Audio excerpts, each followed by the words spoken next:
Where have you got the Colonel now, Milt? Downtown? It's an easy bus ride, isn't it, Harry? You ever ride the buses, Milt? Hardly ever. Well, that's nice. You sit there, look out the window.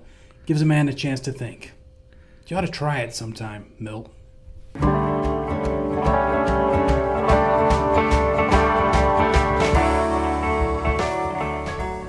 Welcome to the Magic Lantern Podcast, an ongoing informal discussion of the films we love and the things we love about them. I am Erica Long. And I am Cole Rolane.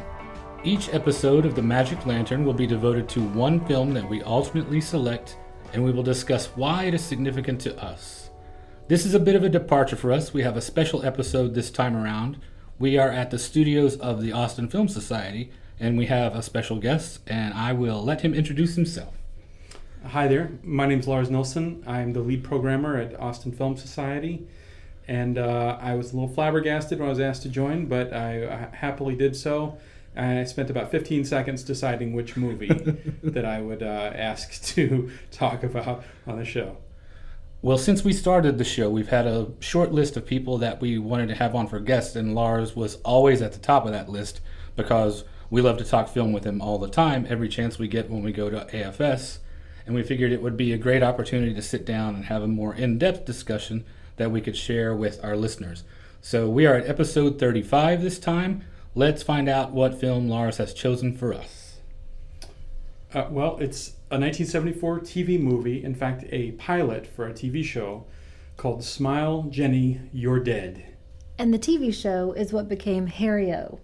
This pilot film was directed by Jerry Thorpe, written by Howard Rodman, and it stars David Jansen as the title character Harry-O. It also features your favorite, Clu Gulager, along with Zalman King, the softcore porn king, and Jodie Foster as Liberty Cole, a homeless girl who takes up residence in Harry's boat. Let's talk a little bit about the premise of Harry-O. So Harry-O is a show, and this is actually the second pilot for it. It didn't quite take the first time. But it's a show about a cop named Harry Orwell who was shot in the line of duty, and he has a bullet irreparably lodged in his back. And so he's on disability, and he tends to work as a private detective when he can and help people out.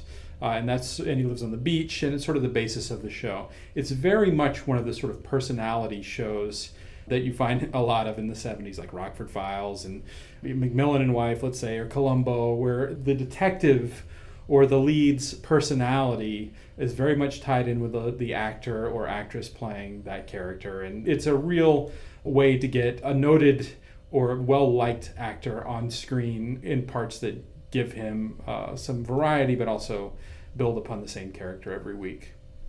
And this second pilot film is all about Harry is asked to help out the daughter of one of his cop friends. She is being menaced, and she's also going through a possible divorce from her husband. I figure we might have a few new listeners this time around, and we wanted to warn everyone ahead of time. We discuss plot points, surprises, twists, resolution in great detail. So if you have not seen the film prior to now, you might want to press pause on the podcast and go watch the show and then come back for the analysis. So, Lars, why did you choose this one for the show? You know, it happened that when you sent me the message asking me if I'd like to do the show, I was watching this, and I watched it 5 or 6 years ago or more, and I had sort of seen it at Vulcan Video, and I picked it up again, and I thought, well, I liked this before, I wonder if I'd still like it. And I was watching it again, and I was thinking, just as you sent me that, I was thinking, why do I enjoy this? What is it about this that I really like? And what is it about these kinds of 70s TV movies or 70s TV episodes that I respond to so much? And because God knows, it's not like I know a lot of people that are really into this kind of stuff. We do a series here at AFS called History of Television, and sometimes we'll show television episodes, and I really will agonize. It's a free show, but I'll often just kind of agonize over my selection of what I'm choosing for this, because I never really want to bore people or hit people with things that they're not interested in. So I have given a little soul-searching time on behalf of programming that series, thinking why I enjoy these so much.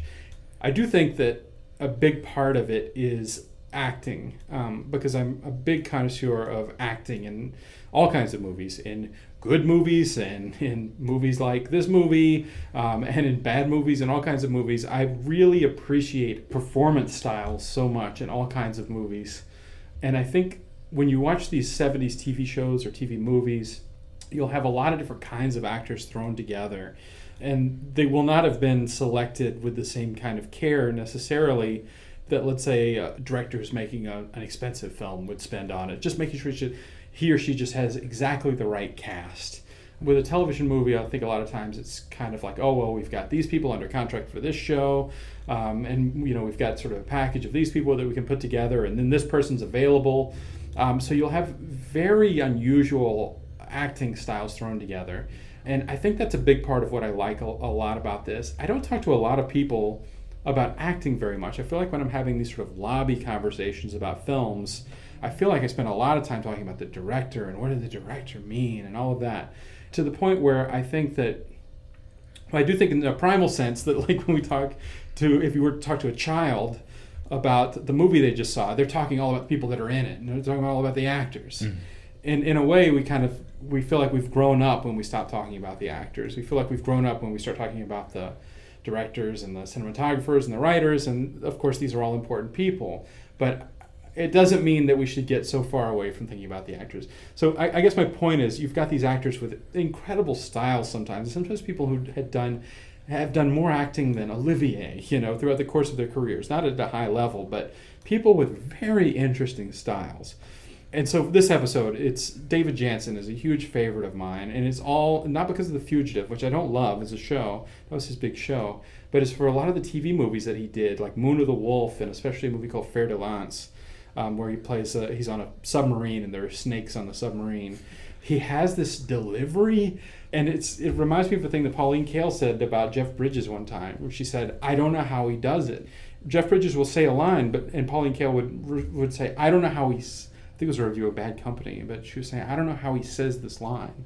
Like, you can hear it, but if you had to go back and try to replicate it, like a picture with a weird wind-up and a weird pitch, it's like, how would you... I don't know how... I saw him do it.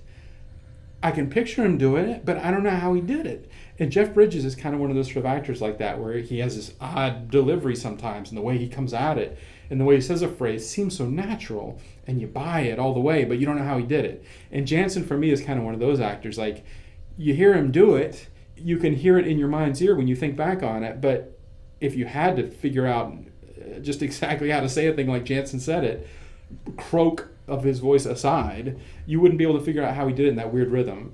And the fact that there's 3 or 4 scenes in this with Klug Gulliger, who's another actor who has almost exactly the same kind of weird wind up, the sort of crazy screwball pitch in his inflection, makes those scenes like worthy of the Library of Congress, I think, in the film. And then the rest of the film is competent and capably put together and directed by Jerry Thorpe, a guy who did a lot of kung fu episodes and was son of Richard Thorpe, who directed like Jailhouse Rock and a lot of other super commercial Hollywood films going back to the silent era.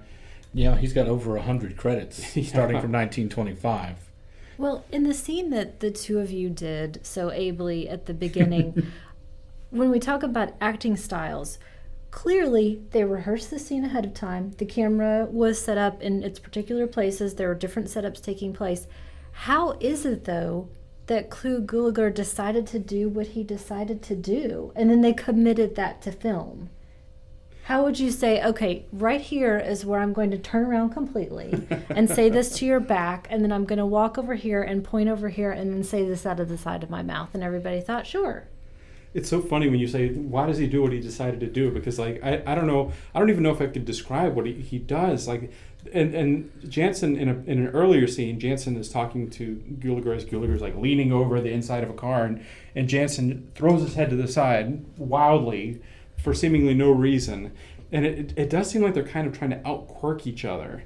Because in the scene you're talking about, Gulliger turns completely around in a 360-degree pan, and it's hard to imagine how they got to that. And it almost looks to me like they playfully were trying to sort of one-up one another and throw each other off. Playfully, you think? Yeah, I suspect so. Okay. I suspect so. And Not with malice aforethought. having maybe this is the time for my Gilliger story, but having met Cole Gilliger, he was the sweetest, nicest guy. I met him at the New Beverly in Los Angeles, where he is a regular. I mean, he just goes to movies. He wasn't there for any kind of special event. He was just there watching movies. And I met him there, and I was, everybody there is used to seeing him because he's a regular. He's there all the time. But I was flipping out a little bit. And I went over to him and I talked to him about Get Christy Love, which is a TV movie, pilot also, and this movie. And I was asking him all these questions, like, wow, that scene with you and Jansen and all this. And I talked to him specifically about that. And I was just like going through. I was like, and then Jansen turns his head, and it's like you're trying to outdo one another. And he was just kind of like very politely go, I don't remember. He didn't that. pull out his diary and flip to that date and say, here's what I was thinking. As anyone who's not a fool would realize, he had no memory of it. He had probably never seen it. It was all in a day's work. I'm sure he went in and did one day on that movie. He didn't have any memory of that at all. But I remembered it for years. I probably remember that scene 10 years after the last time I ever watched this movie. There's just something about it and about the way that they sort of operate together. But I think Jansen really kind of brings that out, because in all of these movies that I've watched with Jansen, there's always really weird and interesting sort of interpersonal acting tension with it in at least one scene in the movie.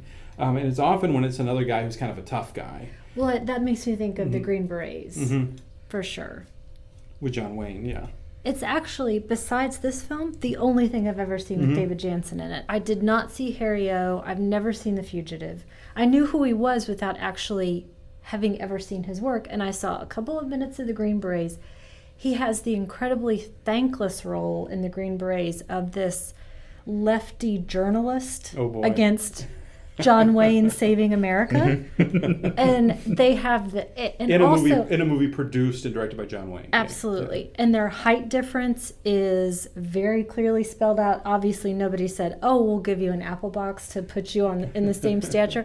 It looks as if it's a midget talking to a giant, literally. And they have this really tense, very small scene where he's trying to ask some sort of relevant question about should we actually be doing this, and it looks like John Wayne is going to vomit on him and then shoot him in the face and expect us in the audience to go along with it. So to go along with the point that you were making about different acting styles being very obvious in certain things.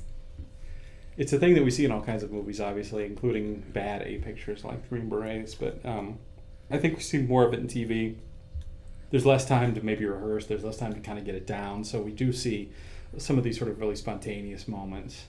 And this movie has a lot of those. And there's a lot of just really kind of just good acting scenes. Like watching Jansen acting with Jodie Foster, I think is really good. I mean, she's so good. This is Jodie Foster as a child. I don't know how old she is, but just as a child. And she's like a 30-year-old, seasoned performer doing these scenes, just the way that she acts. And Jansen's character is treating her like an adult, more or less, and speaking to her as an adult. And there's less of a... I mean, he's definitely telling her, go inside, but he's more or less sort of addressing her as an equal. And I think that's an interesting way to sort of play in that scene.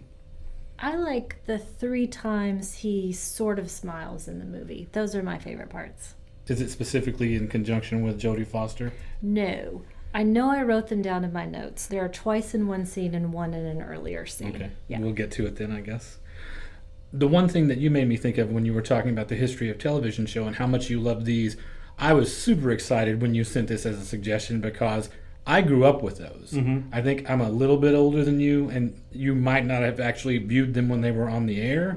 But for me, that ABC movie Mystery of the Week, the Columbos, the McMillan Wives, McLeod, all that stuff. I watched that as it aired, and we never missed it in my family. And so I was super excited to get into this when you sent this as your suggestion.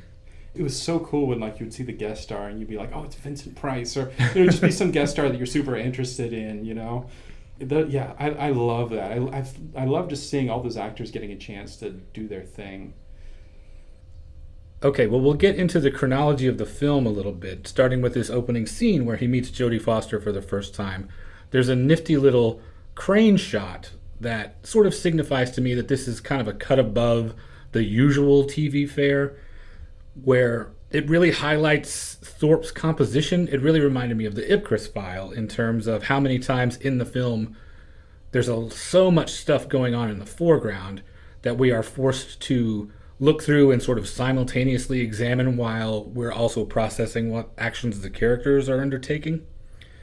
Also in this scene, we get that first sort of nod to the classic noir sensibilities of this. You get the world-weary voiceover as he begins his run down the beach, talking about the bullet in his back, sort of outlining the struggles that this character has gone through in that television shorthand way, letting us know enough about the character that we can be invested in him right away. So he explains his injury a little bit. It sort of sets up his isolation. And it also introduces Jennifer, the titular Jennifer. She is clearly a mess, is the first thing I thought of as she's digging through her bag and she's talking about the things that she has lost and misplaced. And she is clearly with a much older man, so we have our shorthand with that. What is this young woman doing with this man who says, "Do you need me to help you talk to Charlie?" So we've got our quick setup happening right away. Punctuated with a fatherly kiss that is then reciprocated with a much more passionate kiss. So we have an establishment of their relationship right away. He kisses her on the forehead, she kisses him on the mouth. While this is going on, it's clear that they are being observed from a distance by someone who is taking photographs. We learn through the course of this scene that he also has her keys, which explains the things that have gone missing that she was talking about in her bag. He is clearly obsessed with this woman. We have the first glimpse of our stalker. It moves pretty briskly, and Lars, you mentioned in particular that it's kind of a standard TV thriller plot.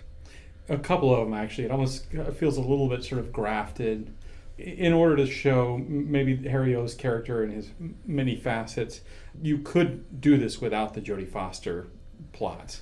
It's kind of a B plot that is not organically really connected to the rest of the plot. I liked it, though, because to me it was one more of those noir touchstones in that it establishes very definitely this knight-errant characteristic that is part of this whole genre from Philip Marlowe all the way through Travis McGee. Sure. These noble guys with their code. So when he checks on her through the Missing Persons Bureau, we see that he's a bit of a protector. And to me, that part of his personality was pretty crucial, especially if we're talking about a series, or in this case, a pilot, that is so driven by the personality aspect. We next have what to me is a pretty crucial scene in which Jennifer meets up with Charlie, her soon-to-be, she hopes, ex-husband. And this was pretty fascinating to me because I always want to try to figure out what are people actually thinking and feeling. And I don't know where we put this in the context of 70s TV film. I don't understand what she actually does on her own. I don't know why he wants to stay married to her. I don't get the casual insults and violence that happen with no comment from anybody else. And this is in a public place in which this happens. Is this about early feminism trying to break away that's subverted or not? It doesn't apply to any of those things. I don't know. I don't know the answer to all of that stuff. But I don't know what Charlie actually feels. Is it a fairly schematic device that we might expect from It a must TV be. movie? Yes. Where we So need to set up the conflict and we just kind of get to it with a fairly familiar situation. I'm trying to read too much into it. You think? I want it to be French New Wave, I guess, and it's not necessarily. It's a Marvel comic book in a way where you wouldn't read maybe that much depth into why Doctor Strange does that in this issue of the comic, I think. I do think it's schematic. I mean, this is not the plot, the themes aren't the strength of these kinds of movies for me. It's a sort of, I guess every movie's kind of a documentary about the making of itself in a weird kind of way. And for me, like, what's interesting is the artifacts that we see in this very commercial product and sort of some of the sparks that come off of it. But I do think that it was thoughtfully made. It was made with an eye towards composition. But yeah, the word I use for these kinds of plots is mechanical. It's a mechanical plot. It's a schematic plot. And it's a plot that doesn't possibly have as much depth as you might hope with some of the characters, maybe particularly some of the female characters. What it serves here is to move us forward in that the photographer, the person who is stalking her, is there. Mm-hmm. And his mission, his knight errant mission, is to release her. It's being generous. Yes. Is to release her. He will earn her and love her, but he must get rid of these obstacles in her path. Charlie is the first, and he has to be punished, in the words of the photographer, Roy. I did think one thing about it was remarkable, even if it is just a method to introduce the fact that this happened in public and there are witnesses and the stalker is present. I thought one thing in particular, the length of the scene was pretty remarkable. It was in no hurry, and the length of the conversation and the way that it is edited together, the pace is very patient. It does not get immediately to all these points. For instance, the punctuating slap that happens takes several minutes for that to get to. And if you're talking moving along in TV time, especially with what we're used to now, it seems like it is a very leisurely, lengthy scene to introduce these very standard elements. Well, you mentioned composition earlier, and how that speaks to me is in this scene, and then especially many minutes later in the car wash scene. The photographer is always there. He's always there, and I have unfortunately a little bit of a special connection to this side of the story, but it's actually quite frightening, and there is a lot of tension for me to see this other person whom, if you would just turned your head slightly, you would see, oh, this guy is constantly here. Mm-hmm. It really works in this. They do really take their time to set all of these pieces up. It's interesting. When I think there's a sort of, when we begin really watching films actively, there's a part of us that maybe when we examine movies, we apply some of the same things some of the same analytical tools we apply to our own dreams, perhaps, or even our own lives. And so sometimes, for me, sort of a shorthand is when I see a character with a camera, it's like, this is sort of the surrogate figure of the director, because this is the person who's photographing it, this is the person who's recording it. So when you see a movie like this, it's like, oh, is this? I think it can be a fruitless pursuit sometimes to try to examine a 2-week scheduled TV movie with the same rigor that you might devote to your dreams or to movies that are made as more conscious art. But it is a shorthand that I'm always sort of looking for. I haven't followed this through with a mind towards actually doing any kind of real analysis on this, nor do I know if it would reward such analysis. But it is always an interesting thing. But Cole, the point that you make about how leisurely that is, that may be a function of the production of television. This is a thing that I think the best example of this that I found in the history of television show was the show Dragnet, directed by Jack Webb. Jack Webb directed the show Dragnet, and you've seen Dragnet 67, the color version of Dragnet. It moves at a lightning pace. Mm-hmm. It's so quickly paced, and he would have his actors just do it breakneck speed. So you get to the end of that, and then, my God, he would have 14 minutes in the can, and he's got to have a 22-minute episode. So then he would do this thing called fill time. So at the beginning of each of those episodes, there's a montage of stock footage of Los Angeles, and he would create narration. He would tailor his narration to fill the amount of time that he needed to fill in those episodes. So in almost every show, once you kind of consciously begin really watching these TV shows or TV movies, is you realize that there is always fill time someplace. There's a scene where it could be dramatically cut down if necessary. Because when you get towards the end of this movie, there may be pages torn out of the script, or it may just be that it's edited in a way that is kind of parallax view and sort of like modern for its time. That I think it does begin to kind of pick up the pace and move pretty fast as it goes on. That it may be that was a fill time scene. It's true. I am definitely approaching it as if I am looking at something that it was a very specifically constructed film. Yeah. That was a unit unto itself rather than a calling card to possibly get our foot in the door to get a television series. It's funny because it is kind of we're placing it under an artistic microscope that there may not be no reason for doing this. Maybe a fool's errand, you know, to do this. But I think it's interesting to do.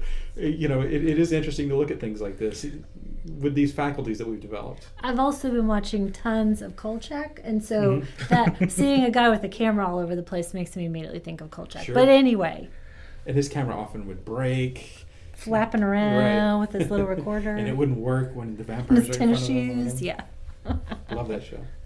I assume what I'm doing is probably trying to balance how often television gets the short shrift, how cinephiles will routinely brush it aside unless it's super convenient for them to use as sort of a feather in their cap, like the Decalogue or Berlin Alexanderplatz or something like that. As opposed to Murder, She Wrote, that I could talk about at length. Mm-hmm.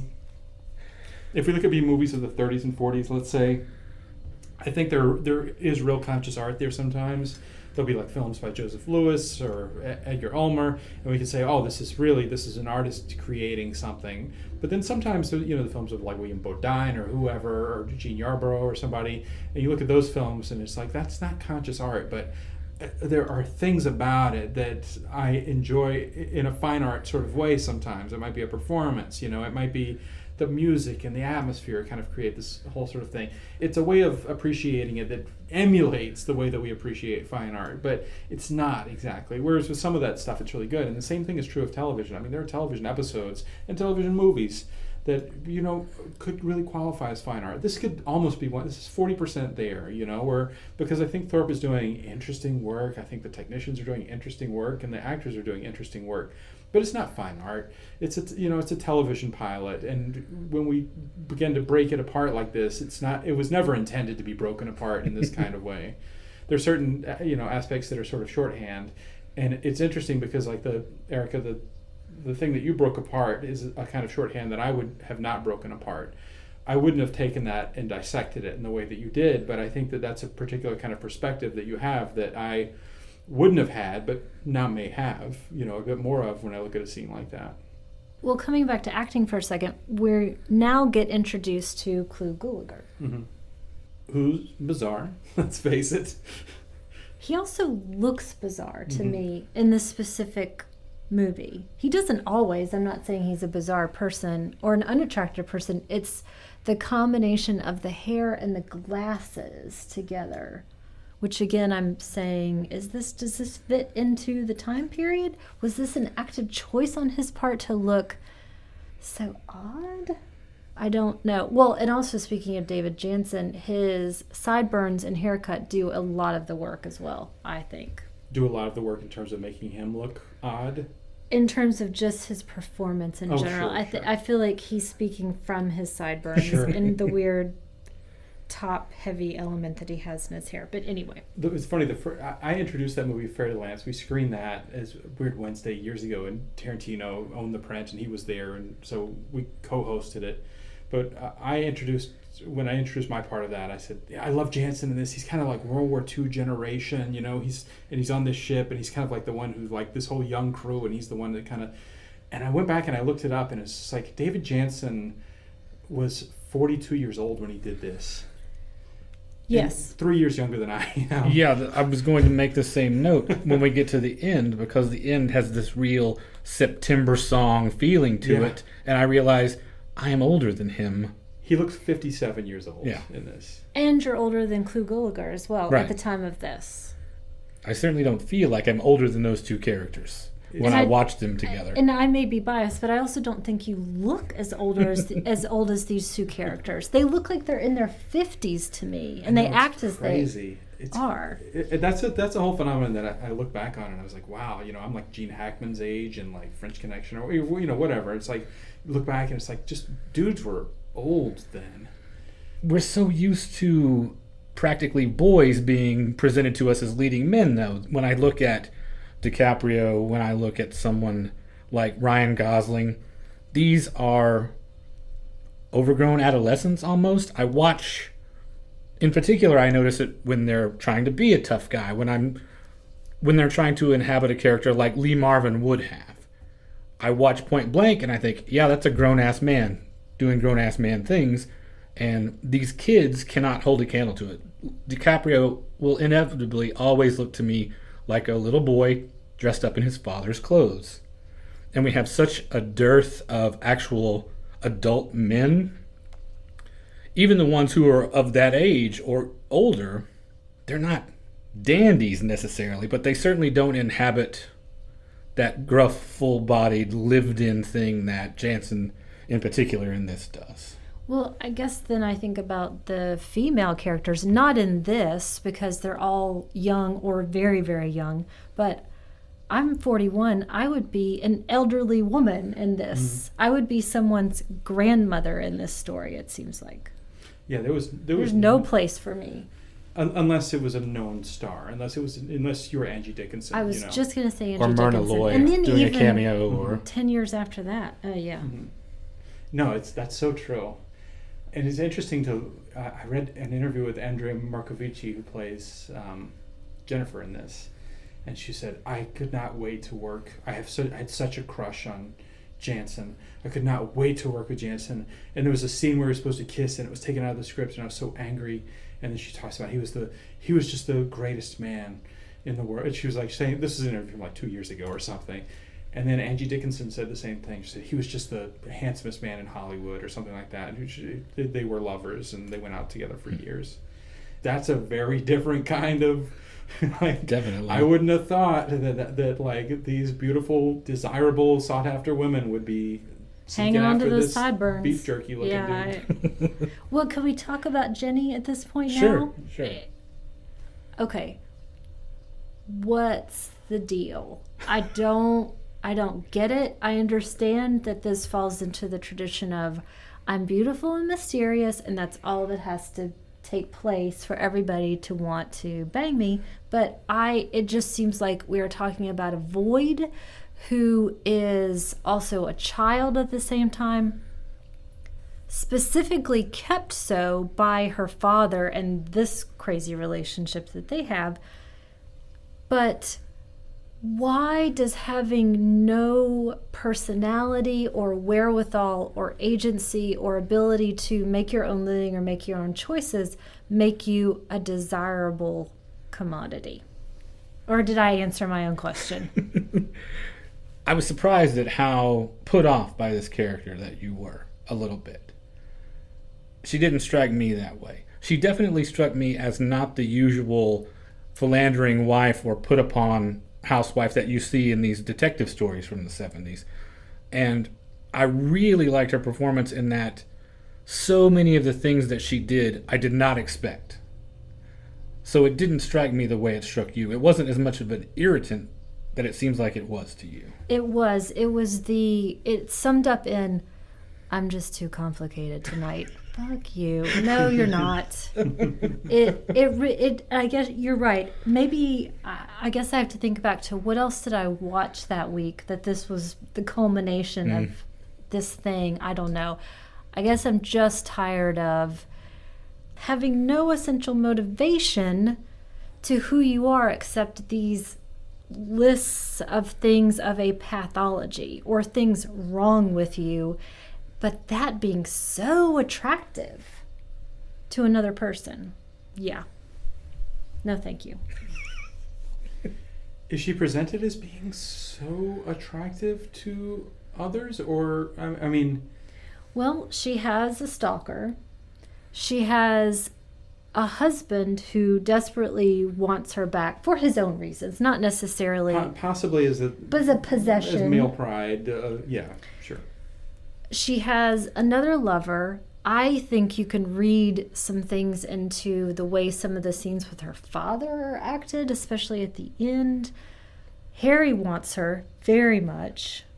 She's also a model. I mean, so she's presented to us as this desirable thing. There are all these, again, all of these shorthand pieces of everybody seems to want her. And she tells us later on, when the stalker is the person who understands you the most and it's very simple, I mean, I think that says something, which is not a lot. It bothers me that no care whatsoever is put into this and put into why should I want to really root for her or him to want to be with her. I kind of wonder to what extent paper cutout characters like this are fully inhabited by their actors. You know, like if a different performer had played that role, if possibly that there would have been more depth to the character. Because I sometimes look at these and I think that, I mean, just from the Gulager-Jansen scenes, that so much of the characterization, that's a paper cutout detective, police detective, and then so much of the characterization comes in, that's not a major character in the thing, but so much of the characterization comes from that. Sometimes you'll look at a thing like this, you will see a paper cutout character being transfigured and enriched by the performer. It's possibly that another performer might have brought more to it. Isabelle Huppert maybe would be about the only person I could think of that I would want to watch do that. Yes. Yeah, you're absolutely right. It's set up for me specifically, not to want to get involved with this character. Mm-hmm. She's a little bit of a snooze, I gotta say, to me, as a character. Yes. You seem like you're super into her. Well, I don't know that I'd go that far. I'm super into the way she looks. She's not just a normal sort of beauty. She's weird looking. She has weird the large features. Nose. She looks like a Modigliani in a way. Like if you look at her, she's unusual looking. So I think she's actually kind of like, my girlfriend was watching. It was like, is that what models look like? And I was like, no, actually models didn't really look like that. I mean, Modigliani's models look like that, but like they didn't. At the time, it was Cheryl Tiegs or models did not have big, super ethnic features like that. That was pretty unusual. So I like seeing someone who looks different, and I think she's beautiful. But I like seeing someone who looks very different like that. But that's strictly talking just as a camera subject. As a personality and for what she brings to it, I think she's a little bit of a snooze. And I don't mean to suggest that Andrea Markovici is bad, because I like her in The Hand, and she is in a Murder, She Wrote episode. Is she? Yeah. Of about 10 years after that I really like her. And she's in the stuff. She grows into her sure. space and herself. Sure. As an older woman, I really like her, but yes, snooze fest. But you're over here, biggest fan ever, right? Sure. Okay. We'll just say that's the case. Lars, you were talking about earlier trying to suss out exactly why you like this so much. And I'm thinking about a scene coming up that I really like that struck me, which is when Harry and Jenny are in the car and she's talking about her life story basically in this really, to me, antiquated but still frightening to me as a woman, where she's talking about what her mother went through, that her mother was really a person ahead of her time and left her father, and she's talking about she wasn't satisfied anymore to cook and clean, and then paying upstairs in the bedroom is the line. And they also talk about this colonel that she's involved with, Colonel John Lockport, and referring to him in her father's words as my partner in adultery. What does all of this say to you, if anything? Or is it just me that likes the way that language works so well? And then in the follow-up scene where they're batting around the word whatever. I think in a way they're sort of exercising the newfound ability to talk about these things on television. TV had really come around a bend by this time where you really could, I think probably like sitcoms were first, maybe like All in the Family and so forth, but the fact that they were able to use this kind of adult language, I think it's kind of characterizing the material as an adult show. It's not a silly sort of, like Hawaii Five-0 would be sort of a silly show of this, of this nature. They're kind of trying to characterize themselves as more of a 9 o'clock show, you know what I mean?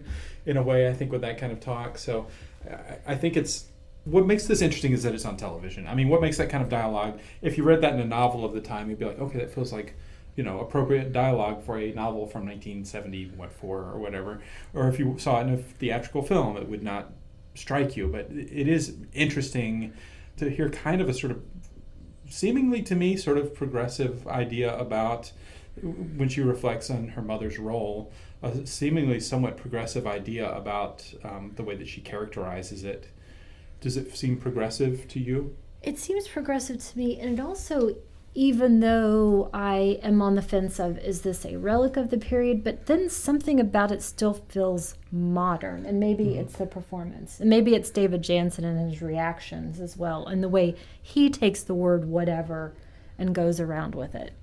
The thing I think that you are responding to that feels modern is a thing that I am responding to also a little bit later. There's a scene where they're having a conversation in a hotel lobby waiting for a room, and Jenny and Harry are sort of bearing their souls to each other and admitting this attraction. I think there's a timeless quality to just honest, straightforward interaction. I think there's nothing of the relic about that.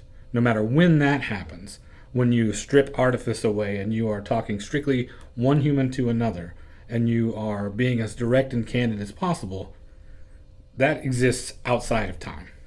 I am a big anti-nostalgia person. We've talked about this a lot. And when I go back and watch these shows, a number of which I really love, I'm not doing it in a way that I'm trying to experience a time when my happiness was looked after all over again.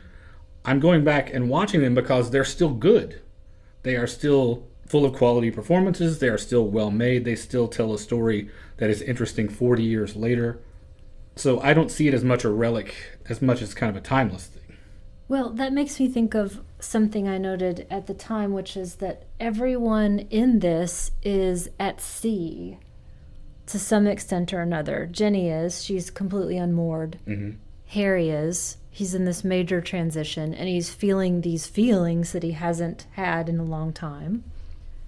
And then the character of the Colonel, this character is astounding to me, and what he has been through, which we learn a little bit later. Jenny tells us that he spends his time just wandering, so he's a suspect in the murder of her ex-husband because he doesn't know where he might have been at the time. And then later we find out the most shocking to me news for 1974, which was that he served in Vietnam and he murdered a substantial number of villagers. And this has gone over in this story. And I'm thinking again about David Jansen and the Green Berets. But it's discussed in a TV film in 1974. Mm-hmm. You can almost kind of picture just like the writer for Howard Rodman, who's the writer and showrunner in this, just kind of like having a little list of little topical things that he wants to get to, and having like the My Lai massacre kind of like on that topical list, and just going, yeah, we'll throw that in over here. So maybe we're trying to read into like, yeah, with the deep meaning of it, but it really is possible he's just like, he was just ticking down a list of all the kind of sort of topical things that you could get in there to sort of dress it up a little bit. Also Oedipal complex too, I would say, to me. No, I'm sorry, the reverse Electra, of that. yeah. Thank you. Now, I know I mentioned the thing about being anti-nostalgia and specifically looking for these things because they are quality rather than just my mental footy pajamas. One of the things that I love about this are all of the nods to the classic noir traditions, the voiceover, the world-weary detective, the knight-errant thing. Another really crucial part of this, I think, is all of the location work and how much geography plays a part. All of the great noir films have it, whether it's New York, whether it's Los Angeles, whether it's Florida, Louisiana. Geographical location is such an important part, and all of these, even Rockford and the beach and all of that stuff, are such crucial elements to understanding these characters and what their day-to-day is like, and I really enjoy that aspect of this. It seems they at least took a little bit of care to inject not just personality of character, but the personality of place. So much so that it didn't exactly feel like television to me. Did it feel specifically like television to you, or did it somehow transcend that a little bit? You know, I guess I didn't think about it one way or the other because it wouldn't be a debit in its column if it were a television film only. I just don't approach it that way. And we've talked a lot about things that I was thinking of that I was really trying to figure out motivations and obsessed with certain scenes and character traits. And even though the work ultimately may not bear out that level of analysis, I really had fun still doing it. And I think that there is so much to unpack in this. I mentioned the character of the Colonel. I want to talk a little bit more about that. And the scene where he's trying to explain why he would not be the murderer, I don't know where else you would have dialogue like that taking place, especially not for the time that I can think of. And even if I quibble with the presentation of the female character, it's certainly, as you mentioned, not one that's out of line with film noir from any period. It feels in certain ways like a 70s theatrical movie, like a Clute or something, like in that it does have that kind of permissive, post-censorship kind of feel to it, where they're eager to feel very sort of urbane and free and liberated in a non-gender sort of sense, but to feel sort of liberated. And I think it makes it feel like a real movie flavored TV movie in a weird kind of way, like a theatrical movie flavored TV movie, because it has all these sort of aspects and it builds on all of that. And it has a hybrid sort of feel to it. It has sort of some of the comforting kind of setups and Los Angeles County locations and people in the film that feels very sort of TV movie-ish. And for me, I enjoy the nostalgic aspect of it. But what I like is that it does feel like that they're striving and sort of pushing outside of that and trying to push into some of the territory that's reserved for films that people watched in theaters then. I'm thinking again about this Vietnam angle and the scene in which they have found the colonel dead, apparently by suicide, and he has left this note in cursive saying, "I am guilty." And they're talking about what he may have been guilty of if it were not the murder. And Harriot talks about maybe it was just a man's conversation with his conscience. Mm-hmm. This is the scene in which he smiles twice, by the way. I think of that as being another of these opportunities to elevate this above the rote or the generic. The one thing that really stands out to me that made me pose the question in the first place is when Harry finally meets the stalker. When you finally have the hunter and the hunted for television, over half the running time has elapsed. That happens almost at the hour mark of an hour and 40 minutes. Nothing on television. I think about crime shows now and the terribly banal visual grammar of all these forensic shows and CSI shows that are so cookie cutter and move at a very specific pace and have a very specific editing style. And there's no way in a million years they would take almost an hour to put those two characters in the room together. Especially after we've already learned so much about the stalker from his own words, and presented in a really interesting way, talking to himself, listening to recordings, making recordings. That was terribly prescient, I think, knowing the things that we know now. It reminded me specifically of Ricardo Lopez. I don't know if you know that case or not, the Bjork stalker. No.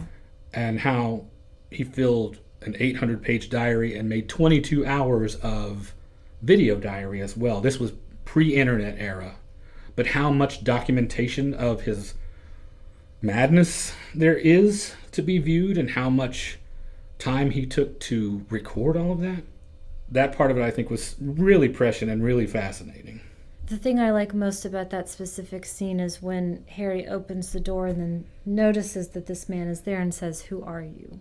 And that's it. The way you would. Well, then gets fork stabbed. He does. My other favorite line reading among this time is when Harry is trying to make the ballistics call basically over Clu Gulager's objections, and Clu Gulager says, "What are you doing?" That's the best.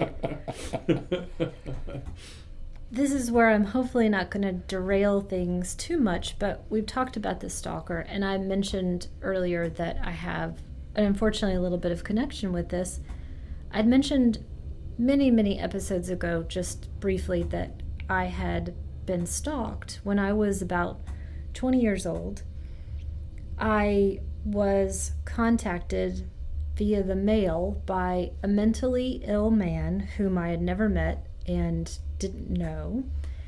And the process lasted for a number of months, and he produced a lot of letters and odd drawings and printouts and sent photos. And I learned at that time that he was also stalking other women at the same time, and he actually left things at their homes. And when I watch all of these scenes, the film really does take care to create a level of tension and realism that I don't think you'll see in other pieces. And it's treated with a genuine sense of gravity, I think. And well before the idea of a stalker was part of the cultural lexicon as well. And it was very troubling for me to watch this. It's stayed with me every day since then. And unfortunately, with the terrible national events that have befallen us, and we have someone in power who is an abuser, it's very difficult to watch these things. And I wonder, I guess, what do I do? What am I supposed to feel? So not really part of the episode, but it has been increasingly clear to me that I wanted to say something about this. And if someone else takes some sort of comfort in hearing that you're not alone. It was just a very bizarre experience, but I know what it's like to have someone encroach on your intimacy and your life at a very deep level. And when you see specifically in the film, the thing that affects me most, I think possibly the two of you as well, is when he has left this outline on her bed. It's terrifying. Yeah, it's a really vivid image, and obviously this is a thing that's going to have all kinds of resonance with you when you see it, but it worked for me too. I mean, just the image and the thought, and then the way that it's played and the way that the performers play it and the tempo at which the scene is played, you can't quite process it, and it does kind of leave almost sort of a post-traumatic, in a small way, effect on you when you watch it. You don't quite have time to perceive what's happened. You just kind of you see the bed. I can picture that image of it's, even from just watching the film, it's a little seared into my head, and you're left to sort of understand what that means to her. And that's a well played piece. It's a well played bit that makes you sort of understand that it does feel like a violation without it being some kind of explicit shot of anything that you see an interpersonal violation happening. I do want to say as well, she makes a decision that she's not going to move from her apartment. And I will say to anyone listening, it's okay if you want to move. If it happens to you, no possession or place is worth violating your sense of safety. When I chose this film, I had no way of knowing that it was going to resound for you so deeply. And when we talked about it, I was glad that this was a thing that you felt like that you wanted to talk about and that you felt safe talking about. And I think that it can be seen as kind of a sort of silly TV movie. It definitely has its elements of sort of silliness, but when you see the way that it could resound with someone's own experience, and you're not alone in this kind of experience, it kind of makes you think just how potent even images created in this sort of very sort of commercial way can resound with everyone. So I appreciate you talking about all of that and providing that kind of context for your own experience as it relates to this. And even though it was very difficult for me, I'm still really glad that I watched it. I don't want to shy away from those things that are deeply personal or difficult. And getting back to the film for a second, in terms of process, I really liked that she is taken seriously. None of this is played for exploitative purposes, at least to me. At least that's how I read it. Hario takes her very seriously and sets out to solve this issue. The other thing that really affected me is at the very end, when she is trying to save herself and watching a sane person attempt to reason with an insane person, and what that does to her face and what she's trying to project, I thought was played really well. And then the geography of where it's played on a roof over everything, and at this brink. It's played literally at the edge of this building, at this brink. It feels sort of visually, psychologically effective. Well, the thing that was most affecting to me that came out of that entire interaction with those characters was the fact that his analysis of her personality was the most astute of everyone's. He understood her, ironically or not, better than any of the other men in her life. He ultimately says she runs to whoever's near her, which I think is quite true. By her own admission, the scene when they're in the hotel lobby She specifically says that she pulls people to her and she has a definite need to be liked. But even through all of that, she's still your favorite female character ever. You're still super into her. Yes. She surpasses all other women. It's Helen of Troy. Well, I think that brings us to a good spot to wrap everything up. We have addressed all of the significant issues. We have gone way more in depth than we probably needed to with everything. So let's get to our recommendations for further viewing. At this point, we always have something to leave the viewer with, that if they liked this, then they can tangentially follow that to something else. Lars, what do you have as your recommendation? Well, I wish I could really recommend the Harry O show, but I can't quite. It's pretty good, but it becomes very formulaic, as these shows do, and it sort of breaks down. And it's, some of the episodes, I've probably seen 5 or 6 Harry O's. Some of the episodes are good, and some aren't. It is a big love of mine, these personality shows of the 70s. And these are shows where, I think I talked a little bit about it earlier, where you'd have this actor that you just like a lot, and you just want to see this actor doing the stuff that this actor does. So some of the shows there that I can really enjoy, even if they're poorly made or not especially deep or very good shows. Policewoman with Angie Dickinson she's so great. And she has this sort of Dean Martin-like quality of just not giving a fuck, where she's in those episodes. For a long time, I just thought that, she's doing her best. She's not doing her best. She's really not in those shows. And that becomes sort of like what makes them great. Like if she has to really take off and run fast down the street, she doesn't. She's just kind of giving it a little, she's pressing the pedal just as much as she absolutely has to for the show. And that sort of Dean Martin quality is great about that. And I just love her so much, her personality so much. Obviously, Rockford Files, which is James Garner's personality and the way that he does it. And his acting, he's so good. He's such a good actor. And then those shows, more often than not, are really well written. So those are a couple of shows I like a lot. But you also mentioned like Macmillan and Wife. I think Rock Hudson is a really great kind of personality actor. I love Rock Hudson. I think he's really good. And I like Susan St. James a lot in that show as well. So a lot of these sort of 70s personality shows where it's just, these are people who aren't big movie stars anymore. You put them in a TV show and it's like, okay, if they were movie stars, maybe I'd go pay $3, in 1974 money to go see their movie. But now that they're on TV, I'm going to watch them all the time because I can't get enough. And you get so much like in Columbo, so much Peter Falk access. You just can't get enough. In the movie, you might have 3 minutes of Peter Falk in a movie, but in Columbo, you get so much Peter Falk. So I really like those episodes a lot because these are stars that I can't get enough of. And yet in the shows, you get a lot of them. Mm-hmm. So I think spending time, and there's an ambient sort of quality, there's a comforting quality. For me, there's a nostalgic quality because it feels like the town I grew up in when I'm in that LA, of those places. I didn't grow up in LA, but I feel like I grew up in that LA. Yeah. Or that Burbank, maybe. But those are some of my recommendations. And with David Jansen, the TV movie Fer-de-Lance that takes place on a ship. It's basically like some dumbass brings a bunch of fer-de-lance snakes onto a ship. He's like, wait till I show these to the captain. He's going to flip out. And then, of course, the snakes get loose and they start biting people and they can't figure out what's going on. And then, it's this crew that's out for the first time, and it's mostly like young Navy guys and they've never been out. But they've got this one guy on it, and he's like the master of the boat, which is like the old guy who knows how to fix everything, and he's been through it all. And it's David Jansen. And so the captain and all the officers are like, well, Mitch, what do we do? And he's like, well, first you got to take the air conditioning down to about 52. So he knows how to do everything, and he just sort of takes charge. And it turns out he's a frogman.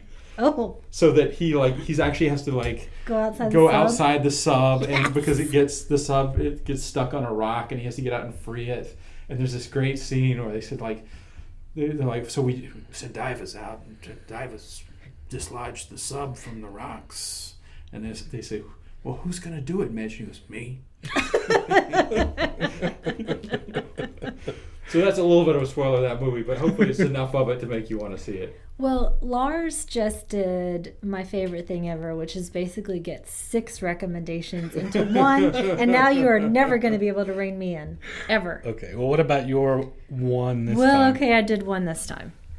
I got inspired by another California noir, and also a story of a girl who doesn't deserve the obsession by the guy. So that led me to Brick from 2005. Directed and written by Ryan Johnson with Joseph Gordon-Levitt and Lucas Haas. It's something I really, really enjoyed when I saw it, and I haven't seen it since then, but I think it's one of those things that I will continue to enjoy.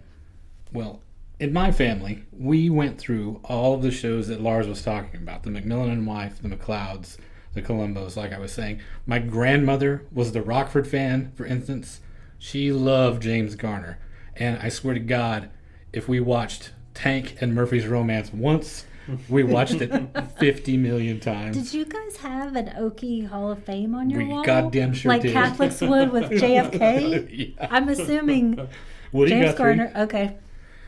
Yeah, we practically did. But I was the Columbo fan. That was my favorite, and that is the source of my recommendation. I'm sticking with the TV movie thing, and I am recommending Prescription Murder from 1968. Directed by Richard Irving, starring Peter Falk and Gene Barry, and it was the pilot for Columbo, essentially, much like this was the pilot for Harry O. A psychiatrist uses a patient he is having an affair with to help kill his wife, and Columbo's on the case, which is significant enough to recommend this thing. It is our first real taste of Columbo action, and I could watch those things over and over and over again. I have. I could watch Etude in Black with Cassavetes and Falk playing off of each other constantly and never have to watch anything else practically. Have you seen the Lee Grant one? Yes. Oh, sure. That's so good. She's incredible. But this time around, Prescription Murder, the original Columbo, 1968. So we've got 19 fabulous recommendations. I will boil them down to Brick, Prescription Murder, and every single awesome cop show, detective show from the 70s, plus Fer-de-Lance. Right. Well, this is typically where we would wrap things up, but it would be ridiculous to have Lars here and not take advantage to pick his brain a little bit more. And also, we brought him here for a particular reason, because right now, Austin Film Society is in the middle of a very important campaign. If Lars would want to quickly tell us about that.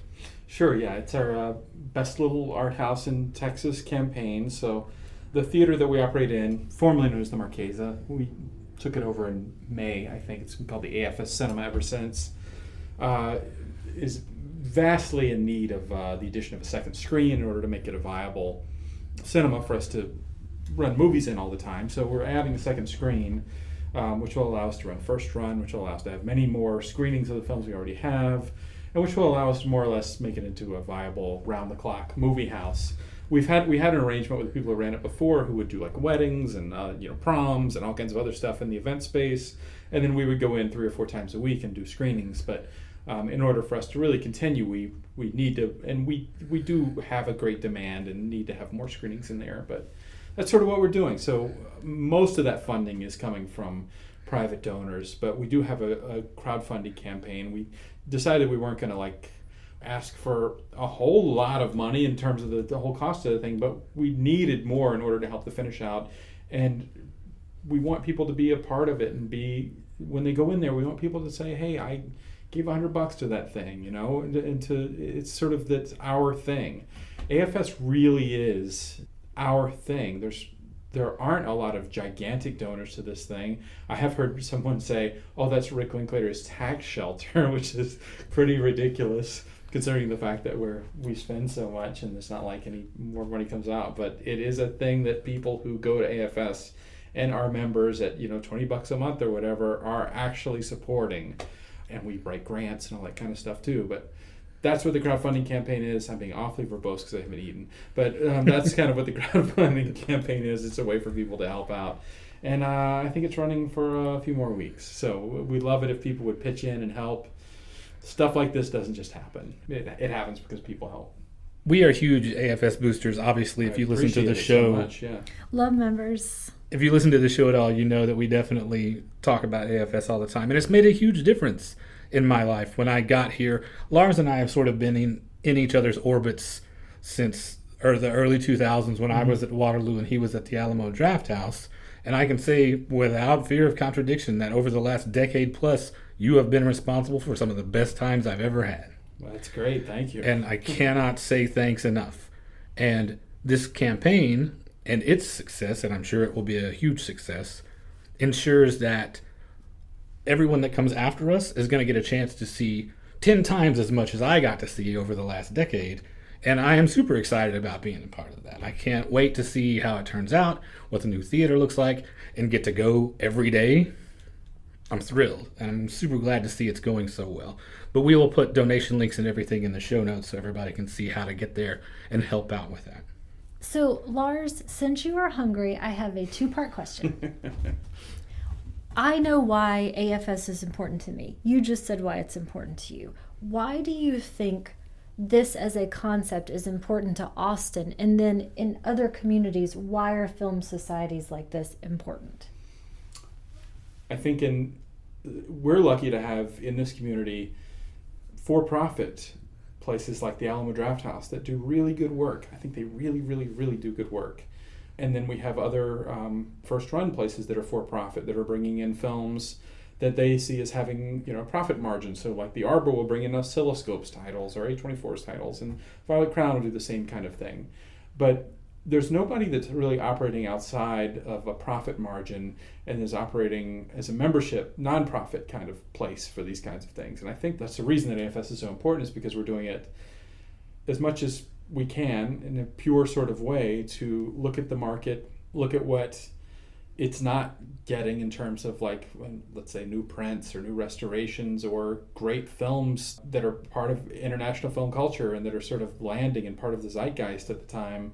And we're delivering all of that with a programming viewpoint that I think is both responsive and pioneering, sort of, in a way. The programming thing is super interesting to me because you can definitely see people's thumbprint on the thing. I know at least most of the time when you've chosen a film, when Holly has chosen a film, when Chale, who is now retired, we miss you, Chale, chose a film. When you're working in conjunction with a team of programmers like that, what is it like to jockey for that position to get your thing on the schedule? Is it as difficult as it seems to possibly line up all of your sensibilities, which are similar, but definitely have their own personality? It's not difficult at all. I mean, it's just, I don't have like this sort of competitive thing, like where I feel like I've got to make my mark, or I've got to leave my mark here, or I've got to have equanimity, I've got to have the same number of titles in the calendar that Holly does, and I don't think she does either. I mean, I think that I definitely, when I do go into a program meeting with Holly, I want to have like a strong game, and I want to have done my homework and like have watched screeners and have things to bring to the table. So, and I think she feels the same way. So there probably is a little bit of sort of competition and jockeying there, but I think in a sort of healthy sort of way, because it's, we care. Yeah.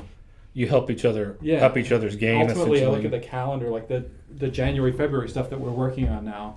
I was kind of looking at it and I was like, okay, there's 11 things here, and I did 5 of these.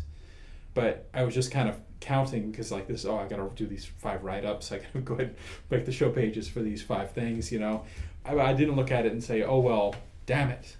Yeah. It was just like, okay, well, she saw Don't Call Me Son, before I did, so I would have also programmed that in this calendar, had I seen it first. So in a way, it's kind of like, I don't care. I'm not going to get fired. I do a lot of work, right. So I don't really care if Holly programmed or I programmed, as long as it's good stuff that we're putting in our calendar. Well, the last thing I was thinking about to go out on is there a holy grail for you that you have been trying to program and have not been able to put your hands on a print? One thing that you want to show to an audience that you have yet been able to do? I've been doing this for so long that, I've knocked out a lot of holy grails along the way, but I'd love to do Napoleon. That would be a great event to be able to do it multiple screens. Yeah. That's probably kind of a bit of a heavy duty holy grail. I don't know if we'll ever actually reach that, but I'd love to do that. Well, that brings us to the end of episode 35. We want to say a very heartfelt thank you to Lars for sitting in on this with us. We had a great time, and we discussed something that we might have never otherwise talked about, which is always interesting and fun. So thanks, Lars. We really appreciate it. Thank you. It was fun. And now we are back at our home base to wrap things up and do a little bit of final housekeeping here. That was one of the most fun shows that we've done so far, don't you think? Absolutely. I really enjoyed doing it, and I want to thank Lars again just for everything that he does. Lars is one of my absolute favorite people to talk to about film, or just to talk to, period, because he has two qualities that I think make for a fantastic program. One, he has a true curatorial mindset. I think he's always thinking, like a lot of us are, that grew up making mixtapes and just trying to share things all the time with people that we love or things that we're excited about. He really thinks about things in those terms, about getting them in front of people and making sure he's not just keeping it to himself, which leads to the second quality, which is fantastic, his true enthusiasm for film. It's not just a love of cinema. You can have a love of cinema and want to sit in the dark and be alone by yourself, and that is completely different, I feel like, than having a true enthusiasm for cinema, which requires someone on the receiving end that can then reciprocate that enthusiasm. In short, he does a great job, and we're really privileged, I feel like, to have him as the lead programmer at Austin Film Society. Speaking of Austin Film Society, please go pledge to their crowdfunding campaign if you are in any way able to do so. I don't think we can emphasize enough how important we think it is to support culture in your community. So wherever your film society is, whether it's Austin or anywhere else that you're listening to us, go out if you take part in these things, and if you want to continue to enjoy the fruits of their labor, support them in any way you can. We really think it's very important. You can find the crowdfunding campaign for Austin Film Society at Indiegogo and just search for the best little art house in Texas. It'll take you directly to it. There are a ton of great perks. As of this recording, there are 18 days left, and they are about 2/3 of the way to their goal, so they still need a little help, and anything that you can do would be appreciated. As for us, if you would like to get in touch with us, you can reach us via email at magiclanternpodcast@gmail.com. We are on Facebook and Instagram. Just search for our name there. We are on Twitter at lantern_cast. And I just wanted to take a second to thank the people who gave us feedback since last time or who have shared links to the show. RJ Tugas, who did us the great favor of pointing us in the direction of Over the Garden Wall, which somehow we had missed for 2 years, which is beautiful and fantastic. Thanks, RJ, for that. Travis Trudell, one of our regular listeners, sent us a message about a friend of his that also listens that sent him a text about how much fun we have on the show. So we're really glad that that comes through, because this is one of the most fun things that we do. Grindhouse Dave, as always, thanks for supporting the show. Craig Eastman and the guys at Fuds on Film, we really appreciate it. And as usual, Jeff Duncanson, thanks a lot. Thanks for listening and telling people about the show. We really appreciate it. We are on iTunes, Stitcher Radio, and Google Play. If you would like to rate or review the show or subscribe to it at any of those places, we would certainly appreciate that. And finally, you can find all of our episodes, including supplemental material and the link to the Indiegogo Austin Film Society campaign drive right now at our website, magiclanternpodcast.com. And thank you for listening to the Magic Lantern Podcast.